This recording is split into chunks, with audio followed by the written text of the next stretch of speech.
What's up, sons? It's Blind Rod with Savitech once again, and I have yet another mining video. Today we're going to be talking about how to mine Ethereum on Windows 10 for the year 2021. Start the new year off right and start earning some Ethereum with that computer hardware you have laying around. While it's not gaming or in production, you might as well make some money, right? Without further ado, let's get into it. First things first, you're going to want to download Brave. Not really. You can use any Chromium-based browser. This includes Microsoft Edge, Brave, of course, and then, of course, Chrome. Now, here's the thing. Brave is built on the blockchain. You can also earn BAT token while using Brave, and then you can use that token to trade out for some real-world money. Pretty awesome deal there. I highly recommend it, and its privacy tools are great, including options to access Tor straight through the browser and so on and so forth. Anyways, link will be down in the description. Check it out.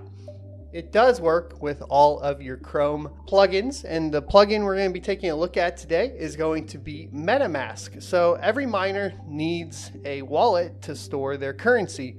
The reason I recommend MetaMask or mining to MetaMask right now is because once you get a payout, you will essentially want to go ahead and start utilizing the Ethereum that you have to make even more money.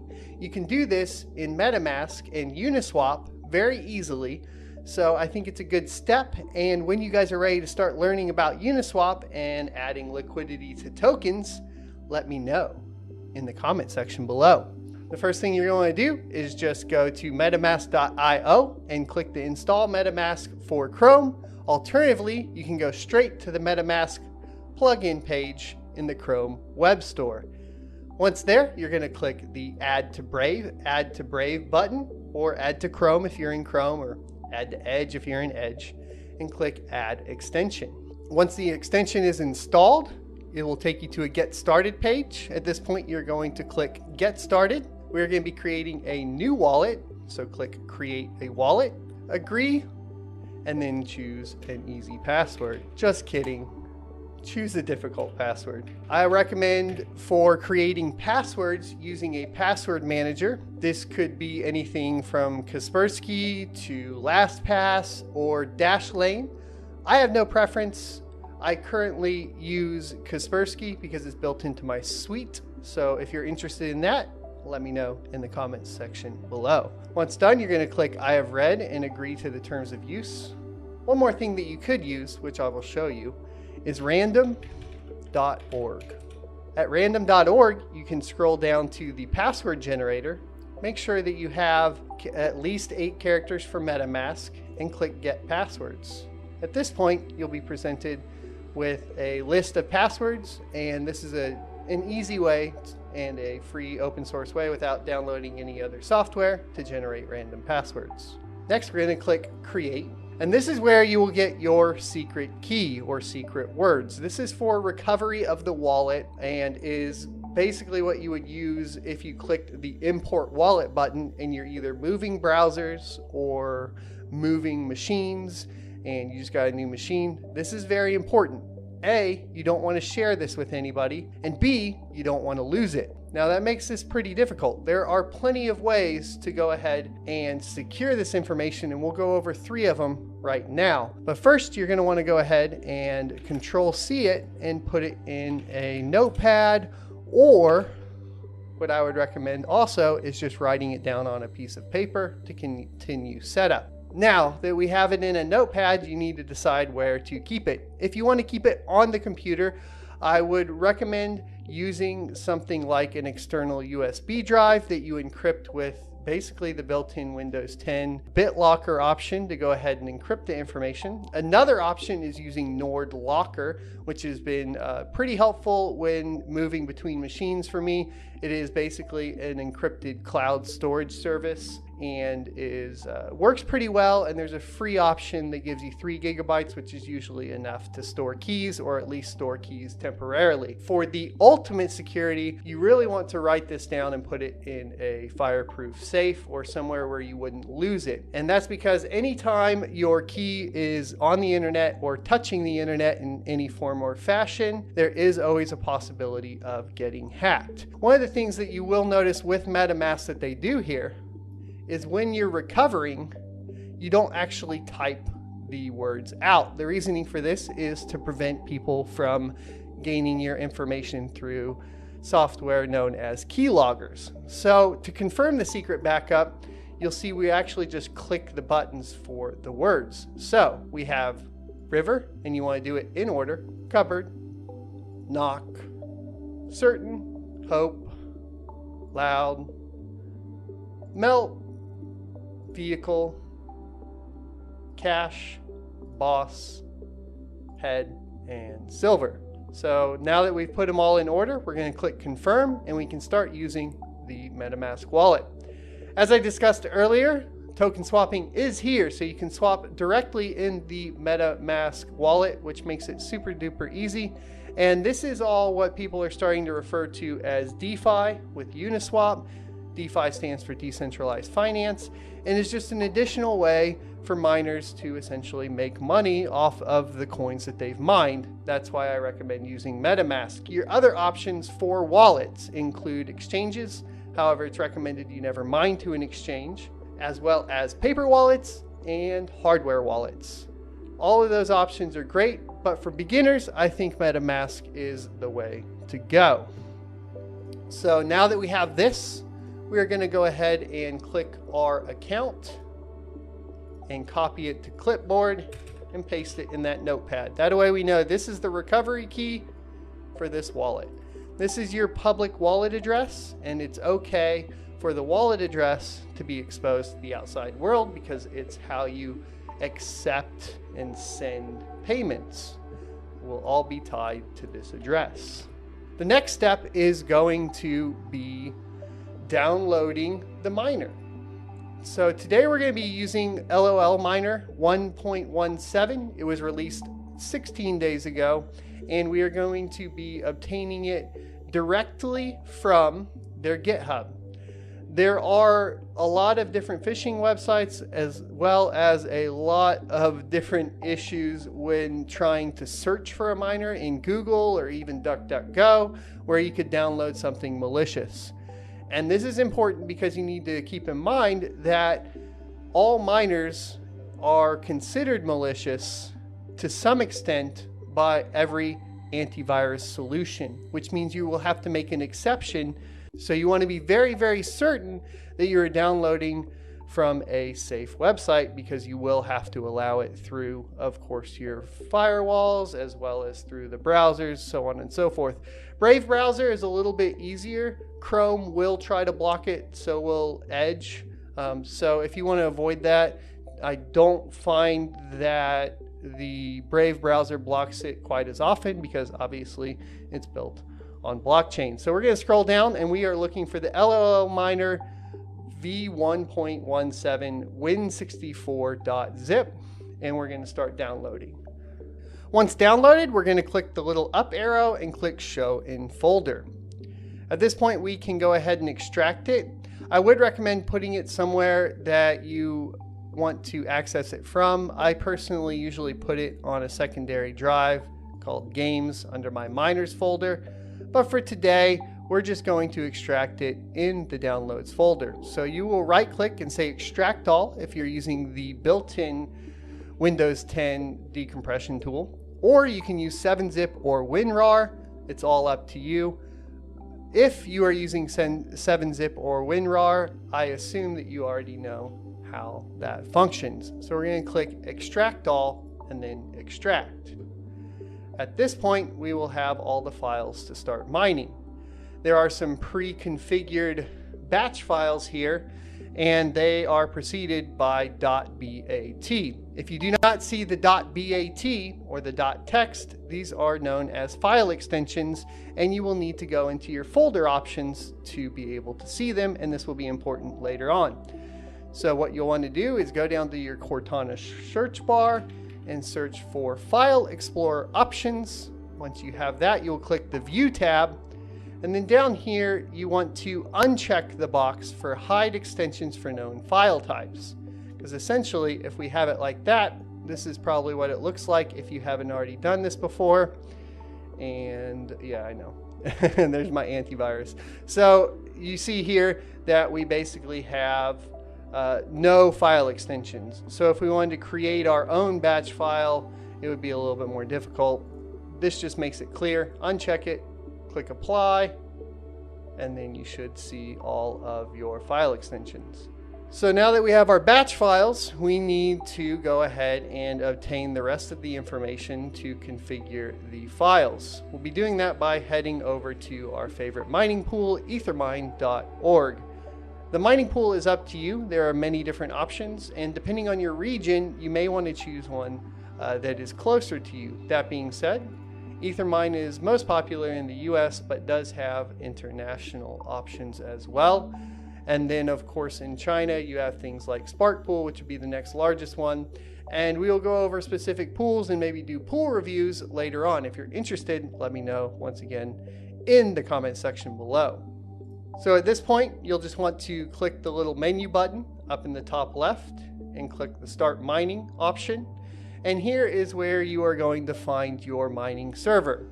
They have options for Asia, Europe, US East, US West, and then of course the ports. You have your SSL port, your Stratum ports, and alt Stratum ports right here.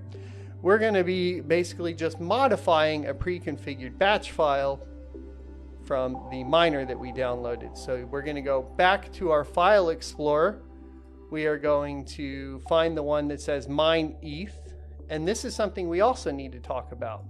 Okay, so like I said, this is something we need to talk about. Your performance is going to be better on cards with over 4 gigabytes of video memory when using typically just the standard mine ETH. However, if you have a card that only has 4 gigs of video memory, you're going to want to play with the mine_ETH_4G batch file. Now, I am working on getting a 4 gig card to test with, and unfortunately the one that I thought I had was actually one of those reference RX 580s.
Alrighty, so now we can talk about how to read what's going on the miner. So here, basically what we have is we started the DAG on GPU 0. We have a single RX 6800 in here, not overclocked or flashed currently. And then you'll see here that we have found a share and that we have accepted a share. This is when the GPU starts working, and then we will get a report of the speed. The speed is calculated on Ethereum as megahash per second. This number will give you an idea of your potential profit. Now we're at 61 megahash a second. To calculate profit, you can go back to a web browser and use a site called What to Mine. So in the case of this one, we are at 61 megahash. Now you should calculate watts as well as input your cost for kilowatt per hour. But for today, we're just going to calculate what I would call your gross revenue. So we're going to click calculate and scroll down here, and you can see that a single RX 6800 makes $2.78 a day in revenue. So now that we have the miner running, we know what our projected revenue will be. We will let the miner run for a little bit, and then we will come back and make sure it is actually mining to the pool, and we'll go over how to read the pool. Okie dokie, so let's go over reading the pool. Head back over to ethermine.org. Make sure you go to the home tab and scroll down to find the option for to search your Ethereum miner address. Go back to the config that you created and right click and copy your wallet address. Go back to the Ethermine webpage and paste the address into the search tab and click search. At this point, you will be presented with your dashboard. The dashboard is going to have essentially all of the information that you need to understand to calculate your revenue and actual on-pool revenue and hash rate. Currently, it's only showing 5.2 because we just started mining. Up here, you will see workers active and inactive. So this is a good spot to take a look at if you have a mining rate down or to see if you have a mining rate down. Next, you have your unpaid balance. And the unpaid balance is how much Ethereum is actually on the pool that you have earned. Once you hit your minimum payment threshold, that balance will be paid out to the MetaMask wallet that we talked about earlier. Over here, you have your estimated earnings, which will show you both daily, weekly, and monthly. Not both, but all daily, weekly, and monthly. And you can also convert it to what your earnings would be in BTC conversion and USD. As you can see here, estimated earnings monthly with 5 megahash is $7. This will change as that number rises. As you can see here, we have a reported hash rate of 60 megahash a second. Over time, these charts will fill out and you will have an idea of when the miners are not working and working. It will also give you an amount of valid shares, workers, and stale shares. If you have stale shares, you might want to check your overclock. Or if you have, of course, invalid shares, you might want to check your overclock. Now, minimum payout you can change. Scroll back up to the dashboard, click the little down arrow, and you will have your settings tab. Under settings here, you will essentially type in an email address, and then you will type in your IP, and then set your payment threshold. For most people that are hobby mining or just starting out, you will want to set it to 0.05. Now, to find your IP address, you can use basically whatismyip.org or one of those various ones. Clearly, I will not be showing you guys that, even though we are on a VPN. You never know. So maybe my VPN connects to the same IP over and over again, blah, blah, blah. For safety, I will not show you guys what my IP is, but you would want to go to whatismyip.org. Link will be down in the description. You will type your IP into this box, and then you will click submit, and it will change your payment threshold to 0.05. What this means, back on the dashboard, is once your unpaid balance has hit 0.05 ETH, within the next 24 hours, it will pay out to your MetaMask wallet.